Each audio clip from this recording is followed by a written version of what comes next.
오늘 말씀에 의지해서 우리는 하나님의 성전입니다라는 제목으로 말씀을 나누고자 합니다. 제가 말씀을 준비할 때 사심이 많이 들어갑니다. 제가 정말 힘들 때 힘이 되는 말씀을 골라서 말씀을 전하고 있습니다. 그래서 이 말씀은 목사님 굉장히 힘들어서 선택했구나 사심이 들어가 있습니다. 사실 참 자존감이 많이 낮아져서 힘들었던 적이 많아요. 요 근래도 그렇고 나는 아무 자격 조건 없는데 그렇지 뭐 내가 하는 게 다 그렇지 뭐라는 생각이 참 제 안에 많이 들어오기도 해요.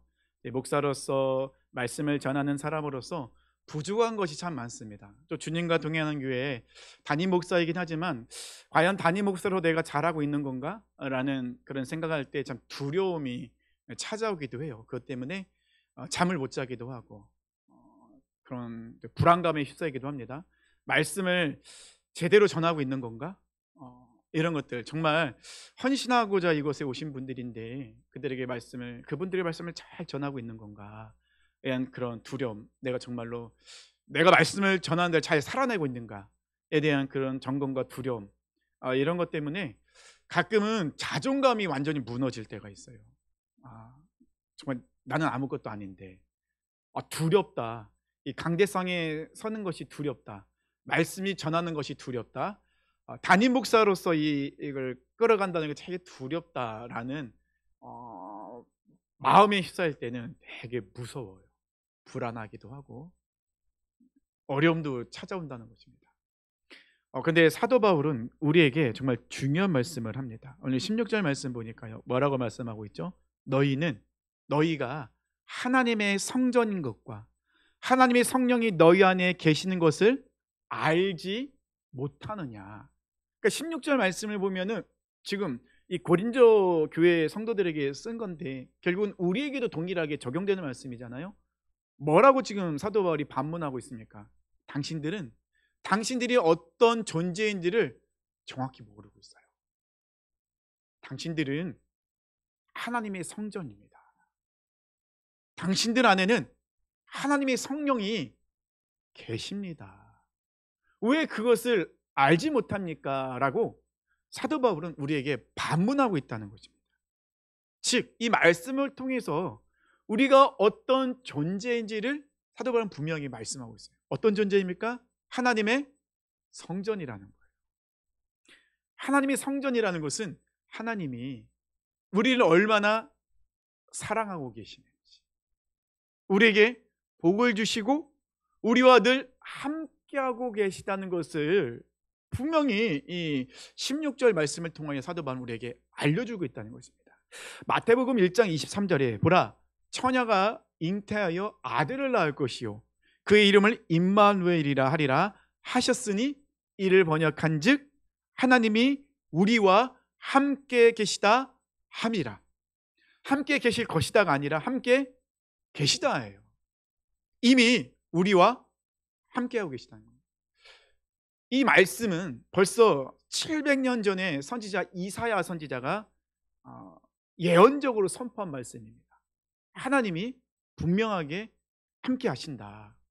그런데 예수 그리스도를 통하여 그것이 실질적으로 우리 가운데 이루어졌어요. 하나님의 약속의 말씀이 정말로 이루어졌다는 것입니다. 여기서 오늘 본문에 너희가 하나님의 성전이라고 할 때 이 성전이라는 단어, 원어적으로는 몇 가지 단어가 있습니다. 성전이라는 단어가요. 광범위한 성전도 있는데 오늘 이 본문에 나와 있는 이 성전의 원어는 좀 좁아요. 거룩한 장소. 더 분명히 이야기하면은 성소와 지성소가 있는 그 성전의 본체, 그것을 지칭하고 있다는 것입니다. 그러면 성소와 지성소, 특히 이 지성소 같은 것은 어떤 것이죠? 하나님께서 직접 하나님의 백성이 이스라엘 가운데 왕으로 좌정하셔서 그 자리에 앉으셔서 그들에게 말씀하시고 다스리시고 인도하시고 복을 내려주시는 것이 성전입니다. 그 성전에서부터 하나님의 복이 흘러넘친다는 거죠. 어디에게로요? 이스라엘 백성들에게요. 그런데 지금 사도 바울은 뭐라고 말씀하고 있습니까? 하나님이 직접 임재하신 그 성전, 하나님이 임재하심으로 그 땅, 그곳이, 그 사람들이 하나님의 백성이 되고 하나님의 복의 근원이 되는 그 성전, 그 성전이 바로 우리라는 거예요. 우리가 얼마나 복받은 사람들인지 모른다는 것입니다. 구약시대 성소는요, 정말로 거룩하신 곳이기 때문에 아무나 들어갈 수가 없었어요. 성소에는 제사장들이 들어갔습니다. 하지만 그 제사장들도 그 휘장 너머의 지성소는 못 들어가요. 그 지성소에는 언약궤가 있고, 언약궤의 뚜껑은 시은 자라고 해서 하나님이 직접 앉으시는 자리예요. 하나님이 직접 임재하시는 곳이죠. 그 지성소에는 단 한 명, 대제사장만 1년에 한 번 들어갈 수 있어요. 함부로 들어갈 수 없는 곳입니다. 근데 예수님이 이 땅에 오심으로 인하여서 우리는 언제든지 그 하나님의 지성소까지 나아갈 수 있게 되었다는 것이죠. 죄인들은 이 구약시대 이 성소, 지성소에는 죄인들은 절대 못 들어가는 곳이에요. 그냥 바라만 볼 수 있는 곳이 이 성소였다는 것입니다. 이스라엘 백성들이 출애굽할 때 이스라엘 백성들은 광야에서 하나님께서 내가 너희에게 찾아가서 만나주고 너희 가운데 임재할 것인데, 그러면 내가 거할 처소를 만들어라. 그것이 성막입니다. 성막은 움직이는 하나님의 집이에요. 그래서 광야에서 이스라엘 백성들은 성막을 보면서 그들의 모든 생활을 하게 됩니다. 성막을 중심으로 텐트를 치게 되고요, 성막의 구름이 떠오르면 텐트를 걷어서 출발합니다. 성막의 구름이 내려앉으면 그것에 성막을 치고 이스라엘 백성들이 그것에 텐트를 치게 됩니다. 모든 것이 성막 중심이에요. 하나님께서 약속하신 가나안 땅에 들어갑니다. 가나안 땅은 이스라엘 백성들이 움직이는 곳입니까? 아니죠. 정착한 곳입니다. 그래서 하나님께서는 가나안 땅에 이스라엘 백성이 정착하자 하나님께서는 움직이지 않은 하나님의 집 성전을 허락하시죠. 그래서 이스라엘 백성들은 광야에서는 성막 중심이었지만 그들이 정착한 이후에는 성전 중심을 살았습니다. 그래서 하나님께서는 이스라엘 백성들에게 명령을 내리십니다. 너희는 내가 지정한 곳으로 와서 나를 만나야 된다. 나를 예비하고 제사를 드려야 된다. 명령하십니다. 그러면 하나님이 지정한 곳은 어디입니까? 성전이겠죠. 그래서 이스라엘 백성들은 꼭 성전으로 모여야 된다는 것입니다. 이런 거룩한 그 성전, 하나님께 직접 임재하시고 복이 흘러넘치는 그 성전이 사도 바울은 우리라고, 우리의 그런 정체성이라고 분명히 말씀해 주시죠. 우리 사랑하는 성도님들은요, 스스로가 생각하는 것보다 더 대단하고 존귀하신 분들이에요. 근데 생각보다 많은 분들이 자존감이 낮아요. 자존감이 너무 낮아서 하나님이 얼마나 사랑하시는지, 그 인생을 책임지고 계신지를 인정하지 못할 때가 참 많다는 것입니다. 제가 질문하겠습니다. 우리 사랑하는 성도님들은 하나님의 성전으로 살아가고 계십니까? 마음이 좀 불편해지시죠? 잠깐, 내가 성전으로 못 살아가는 것 같은데, 주일 예배 때마다 이렇게 불편한 질문을 자꾸 던지고 있으니 힘드시죠? 그런데 17절 말씀을 보면 조금 더 마음이 불편해져요. 17절 말씀을 보면요, 누구든지 하나님의 성전을 더럽히면 하나님이 그 사람을 멸하시리라. 하나님의 성전은 거룩하니 너희도 그러하니라. 그 말은 뭐죠? 하나님은 거룩하니 너희도 거룩하라. 거룩하신 하나님이 성전이 너희니, 그럼 너희도 거룩한 삶을 살아야 되는데 하지 말아야 될 게 있대요. 뭐라고요? 하나님의 성전을 더럽히지 말래요. 어렵죠. 하나님의 성전을 더럽히지 말라, 그렇게 말씀하고 있습니다. 사실 우리가 하나님의 성전이 될 수 있는 이유는 딱 하나밖에 없어요. 우리가 무엇을 잘해서, 헌신을 많이 해서, 헌금을 많이 해서 예배를 잘 드리니까 아니죠. 우리가 하나님의 성전이 될 수 있는 것은 예수님밖에 없다는 거예요. 예수님이 십자가에서 죽으시고 부활하신 그 사건, 그 예수님의 그 십자가, 그 복음을 통하여 우리가 성전이 되었다는 것입니다. 그래서 예수님께서 십자가에 죽으실 때 성소와 지성소를 가로막고 있었던, 아무나 들어가지 못했던 지성소로 들어갈 수 있도록 예수님 십자가에 죽을 때 휘장이 위에서 아래로 찢어졌습니다. 사도 바울은 이야기합니다. 누구든지 예수의 이름으로 지성소 앞으로, 하나님의 은혜의 보좌 앞으로 담대히 나가라고. 언제 나가야 됩니까? 언제든지, 어디서든지 예수의 이름으로 우리는 하나님의 지성소 앞으로 나아갈 수 있어요. 왜냐하면 우리가 바로 성전이기 때문에, 우리가 움직이는 성전이기 때문에, 하나님이 우리와 함께 하시기 때문에, 하나님이 거하신 처소이기 때문에 우리는 언제든지 하나님 앞에 나가고 하나님을 만날 수 있다라고 사도 바울은 말씀하고 있다는 것입니다. 그런데 생각보다 많은 성도님들이 내가 하나님의 성전인 것을 망각하고 하나님의 성전을 더럽히며 살아갈 때가 많아요. 저를 포함해서요. 너무나도 쉽게 말입니다. 그렇다면 물론 죄를 짓는 것이 하나님의 성전을 더럽히는 거겠지만은, 그래도 조금 더 우리가 하나님의 성전을 더럽힌다는 것이 무엇일까, 하나님 앞으로 나아가는 방해되는 것이 무엇일까를 역사서를 통해서 한번 연결시켜서 말씀을 나누고자 해요. 역사서는 열왕기상하와 역대상하를 우리가 이스라엘의 역사가 기록되어 있기 때문에 역사서라고 이야기를 합니다. 그런데 이 역사서에는 무엇이 기록되어 있냐면요, 이스라엘의 왕들의 행적이 기록되어 있는데, 근데 이스라엘의 왕들을 평가하는, 하나님의 평가하는 두 가지 조건이 있어요. 하나님께서는 이스라엘의 그 왕을 딱 두 가지로 평가합니다. 근데 평가가 복잡하지 않아요. 굉장히 심플합니다. 첫 번째는 뭐냐면요, 하나님 앞에 정직히 행했느냐. 이 정직히 행했다는 것은 뭘까요? 하나님의 주신 말씀대로 순종하여 살아갔는가. 남유다 왕들은 그래도 정직하게 행한 왕들이 꽤 있었어요. 그런데 북이스라엘 왕은 전멸이에요. 없어요. 아무도, 거의 다 하나님의 마음을 하나님 앞에 정직히 행한 자들이 없어요. 근데 이거보다 더 중요한 이 평가 기준이 있습니다. 두 번째가 있는데, 두 번째는 뭐냐면요, 산당을 제거했느냐. 북이스라엘 같은 경우는요, 여로보암의 죄에 늘 빠져 있습니다. 여로보암의 죄는 뭐죠? 여로보암이 이스라엘 백성들이, 이 북이스라엘 백성들이 성전 때문에 남유다로 넘어가는 것을 막기 위해서 베델과 단이란 두 곳에 금송아지를 만들고 산당을 만들었어요. 그래서 그 산당이 너희를 인도한 여호와 하나님이다 라고 얘기해서 북이스라엘 백성들이 이 금송아지를 여호와처럼 음란하게 섬겼던, 그 죄에 빠지게 만들었다는 것은 여로보암입니다. 이 남유다 이 왕들도요, 산당을 제거하지 않습니다. 남유다는 20명의 왕이 있고요, 북이스라엘은 19명의 왕이 있습니다. 총 39명의 이스라엘 왕이 있거든요. 그런데 이 39명의 왕 중에 딱 2명, 그것도 남유다에서만, 남유다의 딱 2명만 산당을 제거합니다. 히스기야와 요시야 왕입니다.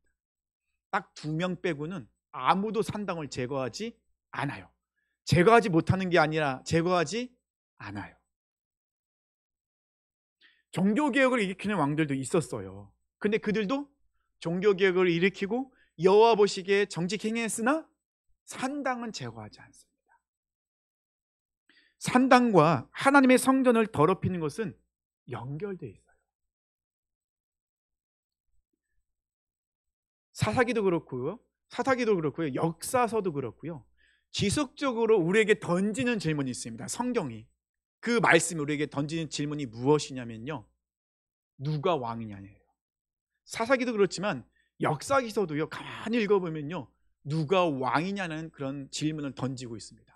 역사기 같은 경우는, 역사서는 분명히 열왕기상하, 역대상하 같은 경우는 이스라엘 왕들의 이름이 기록되어 있습니다. 그들의 행적이 기록되어 있어요. 그런데 이스라엘의 왕이 있지만은 이 역사서의 그 저자들은 항상 질문을 던집니다. 이스라엘의 진짜 왕이 누구냐? 이 질문을 항상 던지고 있어요. 이스라엘의 초대 왕은 사울이었습니다. 사울은 하나님께서 왕으로 세우실 때 얼마나 겸손했습니까? 왕으로 세우실 때 그 뒤에 숨어서 있었잖아요. 사람들이 사울을 못 찾았습니다. 사울이 왕이 되어서 겸손했습니다. 하나님을 의지했습니다. 하나님 말씀대로 순종했어요. 그리고 고백하죠. 내가 왕이지만 나를, 이스라엘을 다스리는 분은 하나님이시다. 그런데 조금씩 변질돼요. 왕자의 하나님을 왕자에서 끌어내리고 자기가 왕자에 올라갑니다. 그리고 자기가 왕이 돼요. 하나님의 말씀에도 듣지 않아요. 불순종합니다. 자기가 하고 싶은 대로 해요. 결국 하나님께 버림받게 되죠. 두 번째 왕 다윗이 왕이 됩니다. 그 다윗은 사울과 달랐어요. 다윗은요, 물론 실수도 해요. 실수도 하고 죄를 짓기도 해요. 철저히 회개하기도 하죠. 하지만 이 다윗은 끝까지 하나님이 나의 왕이십니다를 선포해요. 그리고 그것만은 끝나는 게 아니잖아요. 하나님이 나를 다스리십니다. 하나님이 이스라엘을 다스리십니다. 하나님이 저와 이스라엘의 왕입니다를 선포합니다. 그리고 그래서 솔로몬에게 마지막 유언, 죽기 직전에 아주 강력하게 유언을 합니다. 열왕기상 2장 3절이죠. 내 하나님 여호와의 명령을 지켜 그 길로 행하여 그 법률과 계명과 율례와 증거를 모세의 율법에 기록된 대로 지키라. 그리하면 내가 무엇을 하든지 어디로 가든지 형통할지라. 다윗이 솔로몬에게 유언을 할 때 가장 첫 번째로 가장 강력하게 한 이야기는 하나님이 너의 왕이다. 네가 이스라엘의 왕이 아니라 하나님이 너의 왕이다. 그것을 잊으면 안 된다. 그것을 기억할 때 하나님이 네 길을 형통하게 인도하신다. 이것을 이제 솔로몬에게 너무도 강력하게 이야기합니다. 역사서에서는 이 부분은 너무나도 분명하게 밝히고 있어요. 이스라엘 왕이 누군지 아느냐? 다윗도 아니고 솔로몬도 아니고 여러 왕들도 아니다. 이스라엘 왕은 단 한 분이시다. 누구라고요? 하나님이시다. 우리 사랑하는 성도님들, 인생 가운데 하나님을 왕으로 선포하고 왕으로 섬기며 그렇게 삶을 살고 계십니까? 우리는 그런 삶을 살아야 된다는 것입니다. 역대기의 역사서에서는 그것을 계속해서 우리에게 이야기하고 이걸 잊으면 안 된다. 우리의 삶 속에서 그것을 반드시 지켜가야 된다라고 말씀하고 있다는 것입니다. 그런데 이 역사서를 읽어보면요, 이스라엘 백성들이 하나님의 성전으로 나가는데 가장 방해하는 것이 있었습니다. 그것이 산당이었어요. 산당은 그 산당의 그 원어적 뜻이 높게 하다라는 뜻도 있어요. 왜냐하면 산당이 자연적으로 높아진 곳에 만들거나 아니면 인위적으로 높게 만들고 그곳에서 신을 섬겼기 때문에 산당이 되는 거죠. 그래서 산당은 대부분 좀 높은 곳에, 사람들이 좀 보일 수 있는 곳에 지어졌다는 것입니다. 근데 이스라엘 백성들에게만 산당이 있었던 건 아닙니다. 한국에도 산당이 있어요. 그죠? 이스라엘 백성들이 가나안에 들어가기 전에도 가나안 땅에도 이 가나안의 사람들이 자기들이 섬기는 신을 위해서 산당을 만들었습니다. 하지만 그 가나안에 처음 들어갔을 때 이스라엘 백성들이 하나님을 섬기던 산당과 가나안 산당은 조금 달랐어요. 실질적으로 이 역사서를 읽어보면요, 이 다윗과 솔로몬 시대의 산당은 이스라엘의 지방에서 하나님을 섬기는 제사드리는 합법적으로 제사드리는 그런 장소이기도 했어요. 그 대표적인 산당이 있어요. 굉장히 큰 산당. 그 산당이 기브온 산당이에요.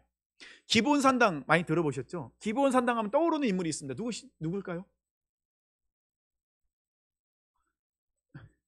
솔로몬이요, 솔로몬. 네. 솔로몬이 기브온 산당에서 1000번제를 드리잖아요. 열왕기상 3장 4절에요. 이 왕은 솔로몬입니다. 제사하러 기브온으로 가니 거기는 산당이 클미라. 솔로몬이 그 제단에 1000번제를 드렸더니, 그러니까 기브온 산당이 있었는데 이 기브온 산당은 하나님께 예배드리는 산당 중에 몇 개의 산당이 있었는데 그 중에 가장 규모가 컸고 또 기브온 산당에 놋제단이 있었어요. 그래서 솔로몬은 1000번제를 드리기 위해서 이 기브온 산당으로 갑니다. 기브온 산당에서 1000번제를 드렸을 때 하나님은 솔로몬을 만나주세요. 그리고 솔로몬이 말씀하시죠. 뭐라고요? 네가 원하는 것이 무엇이냐. 이때 솔로몬이 하나님께 무엇을 말씀하고 있습니까? 저에게 장수, 부, 명예, 권력을 주십시오라고 얘기하지 않죠. 굉장히 간단합니다. 뭐라고 소원을 빕니까? 지혜. 근데 성경에서는 듣는 마음이라고 나와 있어요. 하나님 저에게 듣는 마음을 주세요. 이 듣는 마음이라는 건 무엇입니까? 하나님의 말씀을 듣고 순종하여 그 말씀을 기준으로 재판하겠다는 거예요. 제가 왕입니다. 근데 하나님이 저에게 왕이라는 직분을 허락해 주시고 하나님의 백성을 저에게 다스리라가 말씀해 주셨습니다. 위탁해 주셨습니다. 근데 제가 하나님의 백성을 다스리기에는 부족합니다. 지혜도 없습니다. 너무 어립니다. 기준을 모르겠습니다. 그래서 저는 듣는 마음을 갖고 싶습니다. 하나님의 마음을 듣고 싶습니다. 하나님의 말씀이 내 안에 기준으로 들어오기 원합니다. 그 말씀을 기준으로 재판하고 싶습니다. 하나님은 허락해 주십니다. 하나님의 말씀을 듣는 마음을 갖게 된 솔로몬은 성전을 짓게 돼요. 하나님의 임재가 있는, 하나님이 다스리시는, 영원히 거할 하나님의 집 성전을 짓게 됩니다. 그래서 이 솔로몬이 그동안 움직이던 성막에서 고정되어 있는 집인 하나님의 성전 시대를 열어요. 솔로몬이 굉장히 영광스럽죠. 근데 아이러니하게도요, 듣는 마음으로 하나님의 성전을 지었던 솔로몬이 하나님의 말씀을 듣지 않고 하나님께서 떠남으로 인하여 산당을 짓게 돼요. 참 아이러니한 일이 일어나요. 열왕기상 11장 1절로 8절 말씀 보면 제가 읽어드릴게요. 솔로몬 왕이 바로의 딸 외에 이방의 많은 여인을 사랑하였으니 곧 모압과 암몬과 돔과 시돈과 헷 여인이라.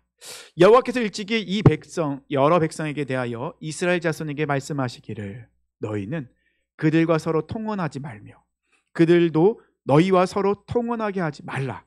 그들이 반드시 너희의 마음을 돌려 그들의 신들을 따르게 하리라 하셨으나 솔로몬이 그들을 사랑하였다. 이 사랑이라는 단어는요, 집착했다는 거예요. 솔로몬이 그 이방 여인들에게. 왕인 후군이 700명이요 첩이 300명이라. 그의 여인들이 왕의 마음을 돌아서게 하였더라. 솔로몬의 나이가 많을 때에 그의 여인들이 그의 마음을 돌려 다른 신을 따르게 하였으므로 왕의 마음이 그의 아버지 다윗의 마음과 같지 아니하여 그의 하나님 여호와 앞에 온전하지 못하였으니 이는 시돈 사람의 여신 아스다롯을 따르고 암몬 사람의 가증한 밀검을 따름이라.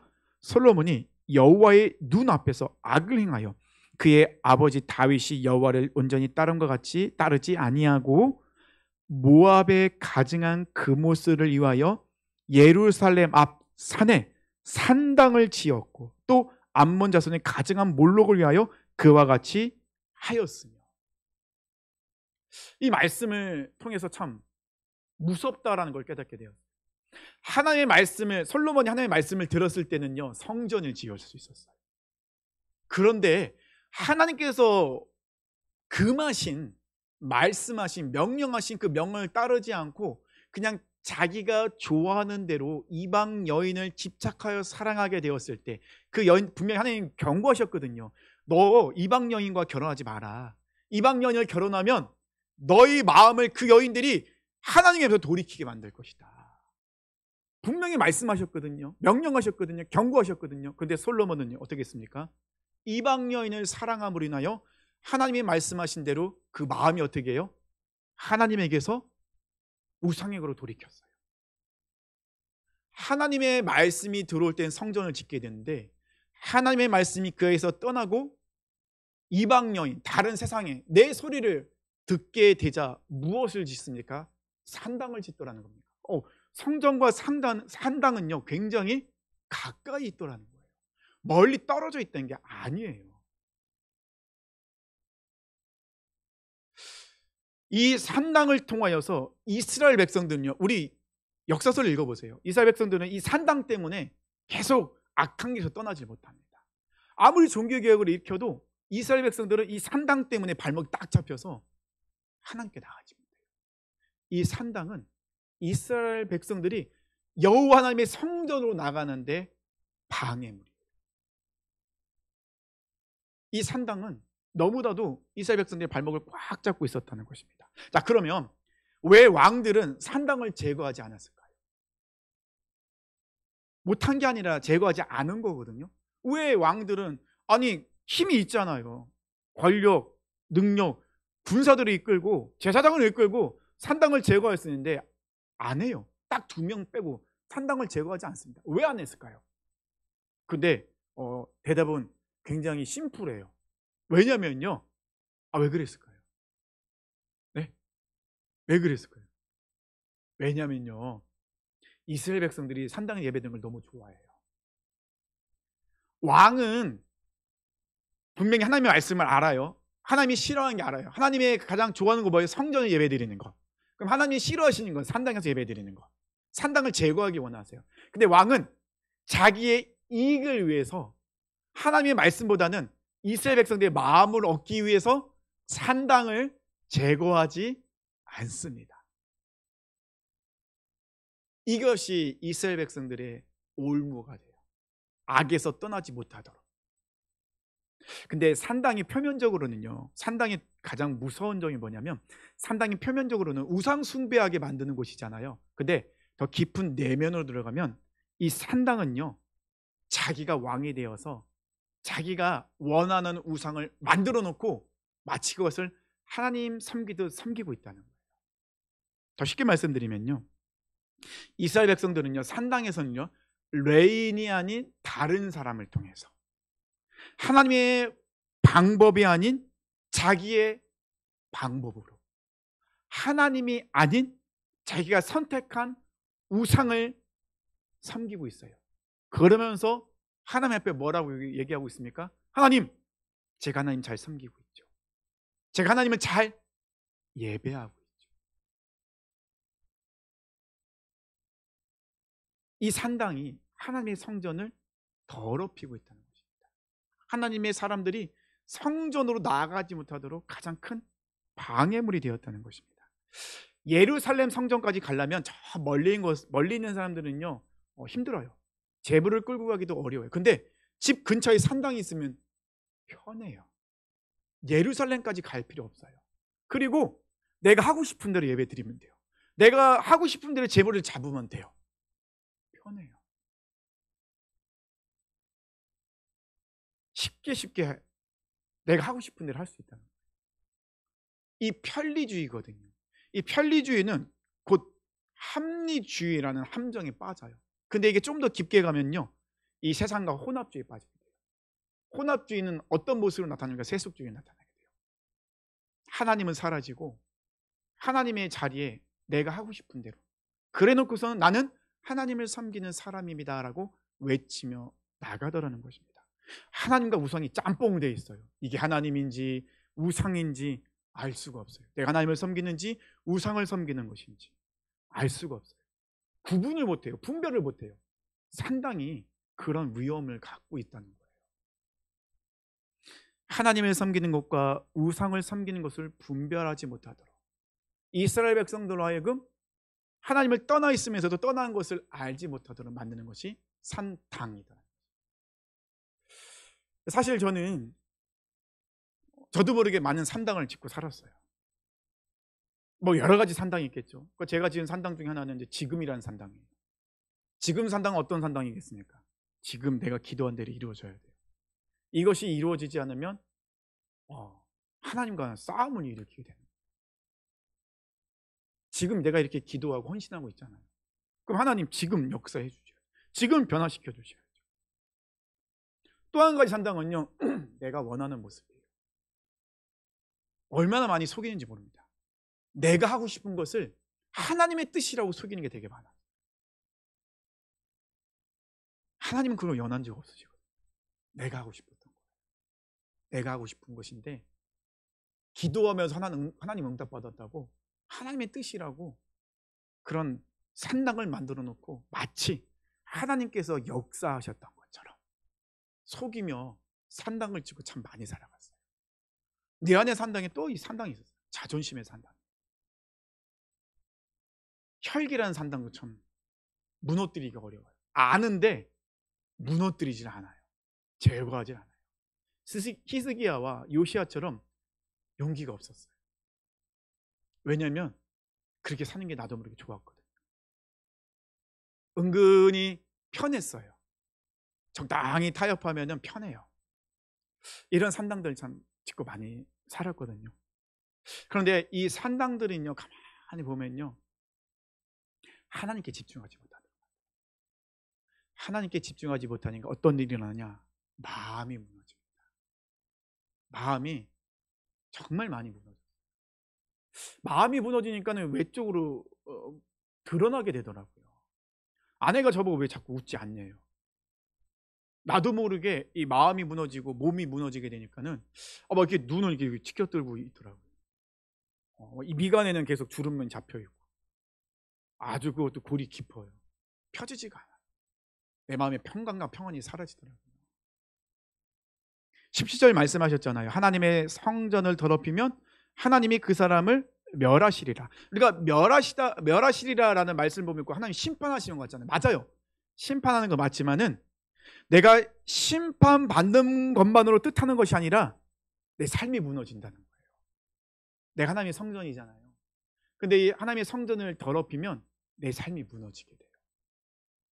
내가 어떤 존재인지를 깨닫지 못하게 되고 내가 하나님의 성전으로 살아가지 못하게 되니 내 삶이 무너지게 되는 거예요.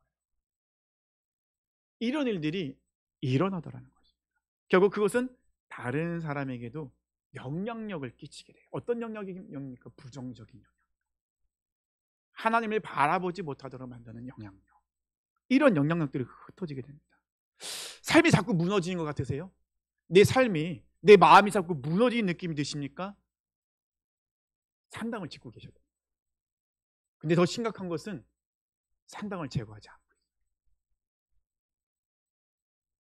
나도 모르게 하나님의 말씀에 내 생각과 내 방식과 내 뜻을 넣어서 산당을 짓고 있어요. 우리 사랑하는 성도님들, 사도 바울이 분명히 이야기하잖아요. 우리는 어떤 사람들이라고요? 하나님의 성전이에요. 하나님은 우리가 이 세상 속에서 우리가 하나님의 성전, 복된 인생을 살기 원하십니다. 하나님은요, 우리가 늘 하나님과 함께하길 원하세요. 그런데 자꾸 우리는 산당을 하나씩 또 하나씩 그리고 또 하나씩 만듭니다. 그리고는 제거하지 않고 여전히 버틴 거예요. 우리 그렇게 하지 않았으면 좋겠습니다. 우리 사랑하는 성도님들, 하나님의 성전이세요. 하나님은 우리를 하나님의 성전으로 세상으로 파송하셨어요. 우리는 그렇게 부르심을 받은 자들이에요. 자부심을 가지셔야 돼요. 당당하셔야 돼요. 그러기 위해서는 우리는 내가 알게 모르게 지은 산당들을 철저하게 제거해야 됩니다. 제거할 때는요, 이 저항이 거세요. 굉장히 거세다는 겁니다. 그래서 그 누구도 산당을 제거하지 못했던 거예요. 마음 독하게 먹어야 됩니다. 그래서 우리에게 예수님이 필요하잖아요. 그래서 우리가 예수님 앞으로 나가야 되잖아요. 그래서 우리가 예수님의 이름으로 나갈 때 우리는 우리 안에 산당들이 보여지게 되고 그 산당들을 하나씩 제거될 때 우리는 하나님의 성전으로서 하나님의 거하심으로 인하여서 우리는 이 세상 속에서 승리할 수 있다는 것입니다. 우리 사랑하는 성도님들, 나는 하나님의 성전입니다. 나의 주인은 하나님이십니다. 그 하나님을 찬양합니다. 고백해야 돼요. 기억하시기 바랍니다. 솔로몬을요, 듣는 마음이 있을 때는, 하나님의 마음을 들을 때는 나는 성전을 짓습니다. 하지만 그 말씀을 듣지 않고 그 말씀에서 떠나면 세상적인 소리, 가치관이 내 안에 들어오고 내 소리가 내 안에 들리게 될 때 우리는 성전이 아니라 산당을 짓게 되는 거예요. 내 소리, 내 뜻, 그 모든 것 다 내려놓고 솔로몬처럼 하나님의 말씀을 듣는 마음이 있을 때 우리는 하나님의 성전으로서 승리하며 살아갈 수 있습니다. 우리 사랑하는 성도님들, 하나님의 성전으로서 우리 주님이 함께 하십니다. 우리 삶을 인도하십니다. 오늘도 그리고 내일도 우리 모든 삶이 하나님의 성전으로서, 성령님이 거하시는 성전으로서 복된 그리고 능력 있는 삶을 사시길 축원합니다.